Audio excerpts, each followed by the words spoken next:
Day 2. So good morning guys, কেমন আছো তোমরা সকলে? আই হোপ তোমরা ভালো আছো। তো দেখো, এখান থেকে আমি এখন আগ্রার ভিউটা নিচ্ছি, কিন্তু আমি যেহেতু এখন রেডি হয়ে গেছি, যেহেতু সকাল হয়ে গেছে, তো চলো আজকে সকালে আমরা সাইট সিন দেখতে যাব। তো সাইট সিনে বলতে গেলে এখানে আগ্রায় অনেক কিছুই রয়েছে, কিন্তু সবার প্রথমে আমরা যাব তাজমহলে। আর তোমরা সকলেই জানো তাজমহল ভালোবাসার প্রতীক হিসেবে পুরো জগতে চিহ্নিত, এবং তাই জন্য তাজমহলটাই ভাবলাম দেখে চলে আসি। আর ওটা হচ্ছে আমাদের হোটেল থেকে অনেকটাই কাছে, তো চলো আগে তাজমহলটা দেখে আসি।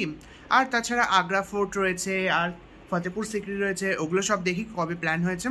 তো আজকে আপাতত চলো তাজমহলে গিয়ে সেই তাজমহলে মোগল গার্ডেন আর তাজমহলের সেই সৌন্দর্যটা তোমাদের দেখাই। তো লেটস গো।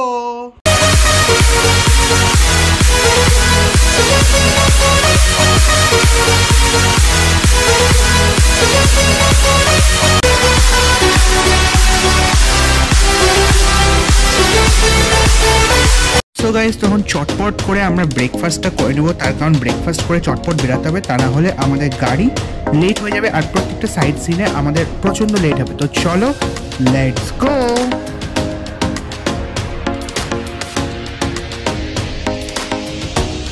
2 hours later.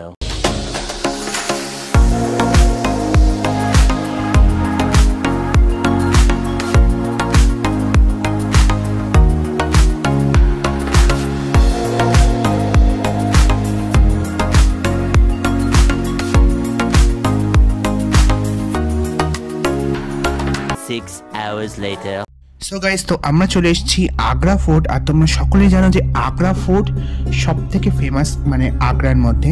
হ্যাঁ, তাজমহলও অবশ্যই রয়েছে, কিন্তু আগ্রা ফোর্টে আমরা প্রথমে এসেছি।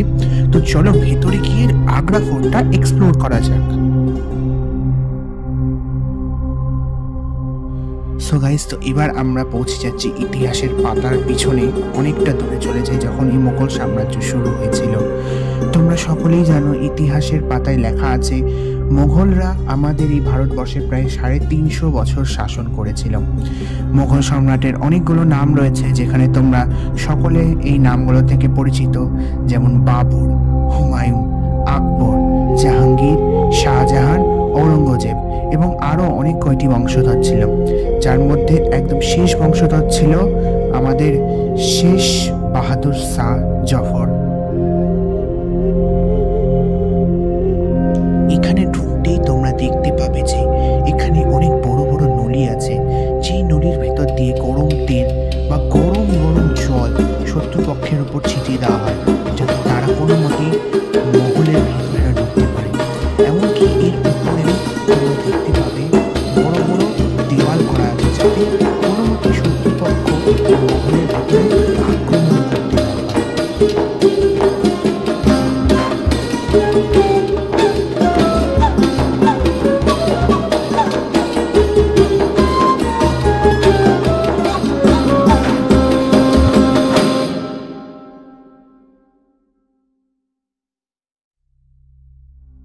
क्योंकि इसके बगल में ही था दोनों का, लेकिन वो टूट चुका है।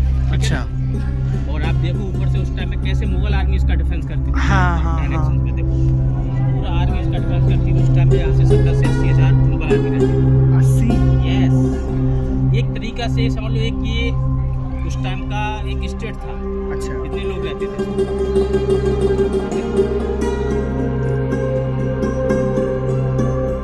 এটা হচ্ছে জাহাঙ্গীর প্যালেস, যেটা আগ্রা ফোর্টের ভেতরে ঢুকতেই তোমরা দেখতে পাবে।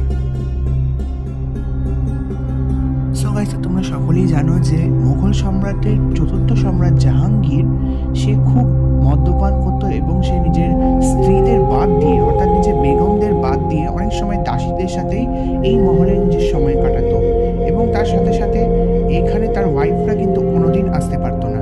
তবে হ্যাঁ, তোমরা যদি এই কারুকার্যটা দেখো, দেখবে এর মধ্যে এখন কিছুটা হলেও রেনোভেশন করা হয়েছে। তার কারণ তোমরা সকলেই জানো যে এত বছর ধরে এই স্থাপত্য টিকে আছে।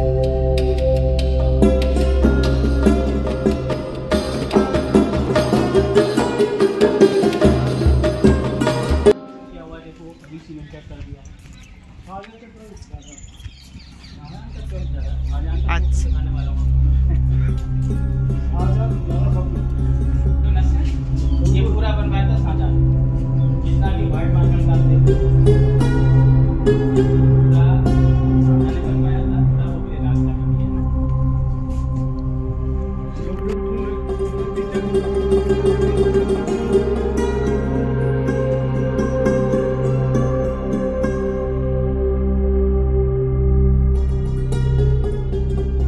হ্যাঁ গাইস, গাইড একদম ঠিক বলল, কারণ তোমরা সকলেই জানো যে আমাদের মোগল সাম্রাজ্যের মধ্যে সবথেকে শৌখিন সম্রাট হিসেবে আমরা জানি শাহজাহানকে। তার কারণ শাহজাহান শ্বেত পাথর অর্থাৎ মার্বেলের কাজ খুব পছন্দ করতেন, তাই তিনি মার্বেল দিয়ে অনেক এমন কাজ করেছেন এই আগ্রা ফোর্টের মধ্যে, আর যার মধ্যে একটি নিদর্শন তো তাজমহল তোমরা সকলে জানোই। তবে দেখো এই পুরো এরিয়াটা কিন্তু পুরো শ্বেত পাথর অর্থাৎ মার্বেলে তৈরি, আর এই সব কিছু শাহজাহানের তৈরি করানো।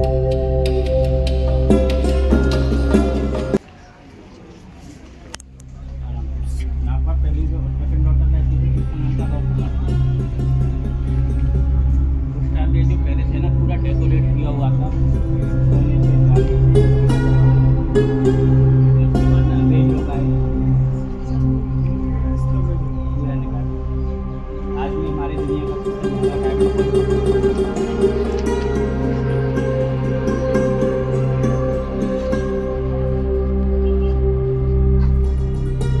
डायमंड खास महल जिसको कहते थे स्पेशल पैलेस, यहीं पर मुमताज और शाहजहां रहते थे। ये हम सब बैठो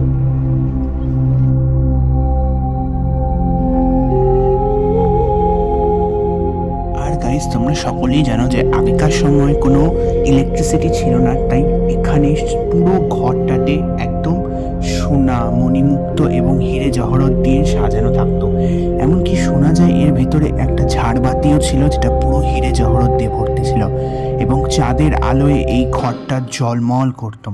কিন্তু পরবর্তীকালে ব্রিটিশ আমলে ব্রিটিশরা এই সমস্ত সোনা দানা সব কিছু খুলে লন্ডনে নিয়ে চলে যায়, যার কারণে এখন শুধুমাত্র এই মার্বেলের টুকরোটাই রয়েছে, যেটা শাহজাহান এবং মমতাজ মহলের শয়ন কক্ষ।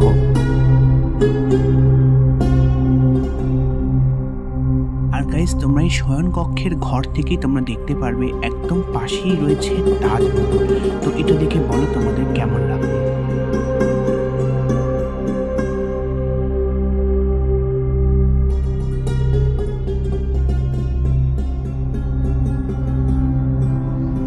और मुमताज महल का बाथरूम हुआ करता था, ये देखिए सेंटर में स्विमिंग पूल है, यहाँ इसको कवर कर दिया है और उस टाइम में कोई मेल पर्सन अलाउड नहीं। আর গাইস এ হচ্ছে সেই জায়গা যেখানে শাহজাহান নিজের শেষ সময়টা তাজমহলকে দেখতে দেখতে এবং নিজের শেষ সময়টা এখানেই কাটিয়েছিল। তোমরা সকলেই জানো যে যখন বাদশাহ শাহজাহান খুব অসুস্থ হয়ে পড়ে তখনই তার ছেলেদের মধ্যে যুদ্ধ হয় এবং তার মধ্যে থেকে অরঙ্গজেব বিজয়ী হয় এবং সে তার পিতাকে ঠিক এই জায়গাটায় বন্দি করে ফেলে। যে শেষ জীবনটায় খুব কষ্ট করে থাকতে হয়েছিল বাদশাহ শাহজাহানকে। তার মেয়ে জাহানারা এখানেই তার দেখাশোনা করত।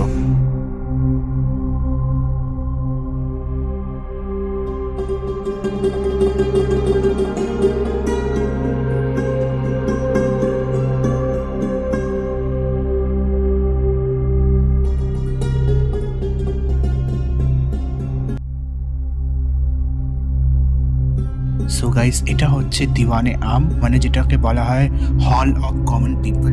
এখানে বসে বাদশাহ বা রাজারা নিজের প্রজাদের সমস্ত কথা শুনতেন, তাদের দায় অপরাধ সব কিছু।